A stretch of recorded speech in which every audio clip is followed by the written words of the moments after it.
Hola, ¿qué tal? ¿Cómo estáis? Un saludo. Mi nombre es David García Marín. Soy profesor en el Departamento de Periodismo y Comunicación Corporativa de la Universidad Rey Juan Carlos. Un saludo para todos, para todas. Un agradecimiento para los coordinadores de este simposio y también en general para los organizadores de este congreso. Y muchas gracias por visualizar este vídeo que es el relacionado con mi ponencia titulada Joe Podfest 2023, un festival de podcast para gamificar la formación en audio periodismo. Es fundamentalmente la presentación de una práctica docente que se encuentra en desarrollo, en pleno proceso de aplicación en este momento, que pretende la enseñanza del podcast en futuros periodistas, en este caso dentro de una asignatura de radio del grado en periodismo en la Universidad Rey Juan Carlos.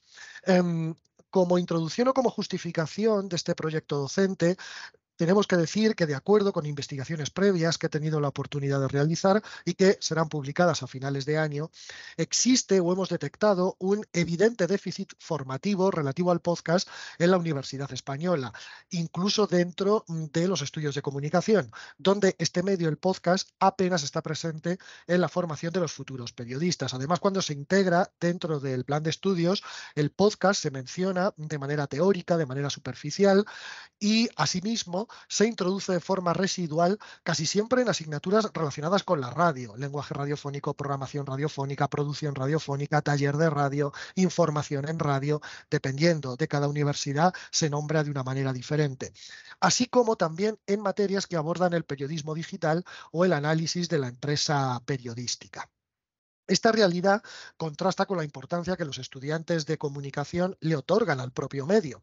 Desde su punto de vista, el podcast debería formar parte de los planes de estudio en el área de comunicación, desde luego de una forma más intensa, o bien como una asignatura propia, es decir, una asignatura independiente, específica, o bien integrado en una más genérica, acompañando al medio radiofónico y siempre con enfoques eminentemente prácticos.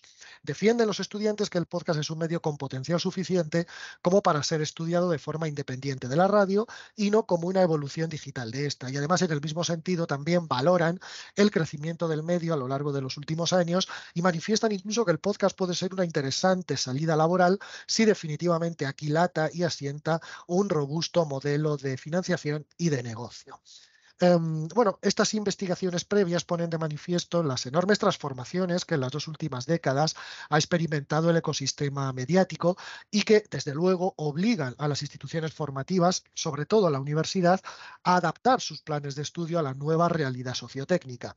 En el ámbito universitario, como decimos concretamente, lo ideal es que estas transformaciones vengan de la mano, vengan acompañadas de metodologías docentes activas, es decir, que los estudiantes realicen sus propias producciones mediáticas en forma de podcast, en este caso concreto, a fin de trabajar competencias fundamentales para los futuros profesionales de la comunicación, tales como el trabajo en equipo, la expresión oral, la modulación de la voz, la producción de contenidos basados en audio, la edición sonora, etcétera, etcétera. Bueno, pues en este contexto se presenta en esta ponencia una práctica de innovación docente que pretende abordar la elaboración de podcasts en la asignatura Producción de programas informativos en radio. Estamos hablando del grado en periodismo de la Universidad Rey Juan Carlos, concretamente en el curso actual, en el 22-23.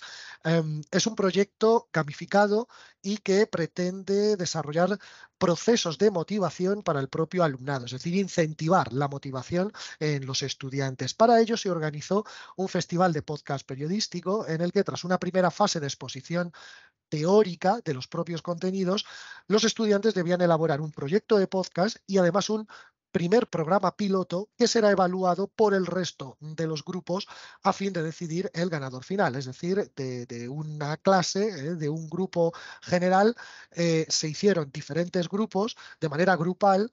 Cada uno de esos grupos, cada uno de esos equipos elaboró un proyecto de podcast y un primer capítulo, un capítulo cero, un capítulo piloto, con el objetivo de exponerlo frente al resto de la clase y que cada uno de los grupos, o bueno, pues individualmente cada uno de los estudiantes, votara por el mejor podcast, ¿no? Bajo el título Joe Podfest 2023, el proyecto, actualmente en pleno desarrollo, se establece en 5 fases.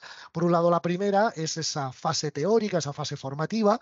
Durante el curso, los estudiantes recibieron formación teórica sobre sobre el podcast periodístico, qué es el podcast concretamente, qué formatos más periodísticos podemos encontrar dentro del propio medio, su cultura y las técnicas narrativas del podcast periodístico. La segunda fase tuvo un carácter más creativo y más de Media Lab. Los estudiantes elaboraron el diseño de la propuesta escrita, el tipo de podcast, formato, objetivos, número de capítulos, distribución temática, etc., etc., y produjeron el programa piloto. Esta fase incluyó un Media Lab donde antiguos estudiantes de la asignatura que actualmente están elaborando un TFG práctico, su trabajo de fin de grado práctico, vinieron a clase con el propósito de exponer sus proyectos con el objetivo de activar la motivación por un lado y sobre todo para servir como espejo, ¿no? Para ayudar en la orientación y generación de ideas a los grupos de este curso. La tercera fase de tipo expositivo se basó en que cada grupo debía presentar su trabajo para su evaluación a través de un elevator pitch, exposiciones muy cortas por grupo de 3 minutos y además se realizó la escucha de los programas piloto en el aula a fin de ser evaluados, valorados por todos los estudiantes. Esa fue precisamente la fase evaluativa o la fase, mejor dicho, valorativa, la fase cuarta, donde el alumnado debió analizar las propuestas presentadas y votar el mejor proyecto. La valoración de cada estudiante, además, debió estar justificada en virtud del contenido teórico abordado en clase. Las votaciones fueron, por tanto, individuales y además totalmente justificadas. Tenían que aplicar el contenido teórico que habíamos visto en la primera fase, la fase formativa, con el objetivo de justificar su votación en este festival. Y la fase quinta de tipo evaluativo, bueno, fue la fase de conclusión del propio proyecto con la evaluación de los estudiantes acerca de la calidad de este proyecto de innovación y su grado de satisfacción con el mismo a través de un cuestionario de preguntas cerradas y de preguntas abiertas. En cuanto a la evaluación concretamente de la práctica, tenemos que decir que en este momento el proyecto se encuentra en plena aplicación, por lo que aún no es posible ofrecer resultados sobre la satisfacción del alumnado con la implantación de esta metodología. Estos resultados estarán incluidos en el capítulo del libro que se deriva de esta ponencia. A todos y todas, muchísimas gracias por su atención. Espero los comentarios en la caja habilitada para ello dentro del Congreso. Un verdadero placer y muchísimas gracias.